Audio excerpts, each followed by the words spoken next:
నమస్తే welcome to YoYo TV. Lok Sabha ఎన్నికలకు ముందుగానే స్థానిక సంస్థల ఎమ్మెల్సీ షెడ్యూల్ విడుదల కావడం బీఆర్ఎస్ లో జోరుగా ఊహాగానాలు మొదలయ్యాయి।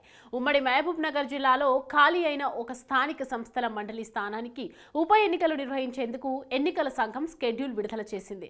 త్వరలో జరగబోయే ఈ ఎన్నికల్లో గులాబీ పార్టీలో అభ్యర్థి ఎవరన్నది ఆసక్తి రేపుతోంది।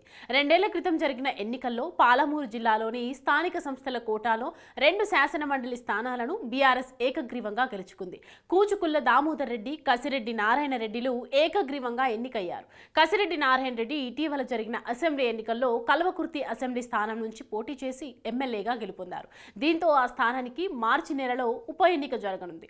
లోక్సభకు పోటీ చేసే అభ్యర్థుల జాబితాపై గులాబీ పార్టీ దృష్టి సారించింది। ఈ పరిస్థితుల్లో స్థానిక సంస్థల ఉప ఎన్నికలు రావడంతో ఆ స్థానానికి అభ్యర్థిని ఖరారు చేయాల్సి ఉంది। అధికార పార్టీ అభ్యర్థి పేరు దాదాపు ఖరారు కావడంతో ప్రధాన ప్రతిపక్షం నుంచి ఎవరన్నది ఆసక్తి రేపుతోంది। రాష్ట్రంలో కాంగ్రెస్ పార్టీ అధికారంలోకి రావడంతో పాటు ఉమ్మడి మహబూబ్ నగర్ జిల్లాలోని 14 అసెంబ్లీ స్థానాల్లో 12 స్థానాలను హస్తం పార్టీ కైవసం చేసుకుంది। స్థానిక సంస్థల్లో బీఆర్ఎస్ పార్టీ ప్రజాప్రతినిధులు మెజారిటీ సంఖ్యలో ఉన్నప్పటికీ పోటీ చేసేందుకు మాత్రం గులాబీ నేతలు 1-2 సార్లు ఆలోచించుకునే పరిస్థితి నెలకొంది।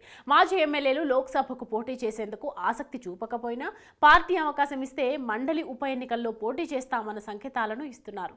రాజకీయ సమీకరణాలతో బీఆర్ఎస్ గతంలో 2 స్థానాలను నాగర్ కర్నూల్ పార్లమెంటు నియోజకవర్గంలోని నేతలకే కట్టబెట్టింది। ఈ ఉప ఎన్నికల్లో మహబూబ్ నగర్ పార్లమెంటు పరిధిలోని నేతలకు అవకాశం కల్పించాలన్న యోచనలో గులాబీ బాస్ ఉన్నట్లు తెలుస్తోంది। సామాజిక వర్గాలను పరిగణలోకి తీసుకుంటే రెడ్డి సామాజిక వర్గానికి ఈ స్థానాన్ని కేటాయించే అవకాశం ఉన్నట్లు తెలుస్తోంది।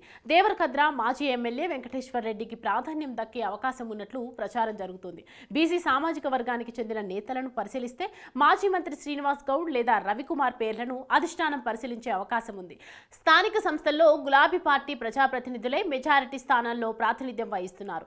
పక్కా ప్రణాళికలతో వ్యవహరిస్తే ఈ స్థానాన్ని దక్కించుకునే అవకాశం ఉందని బీఆర్ఎస్ నేతలు ధీమా వ్యక్తం చేస్తున్నారు।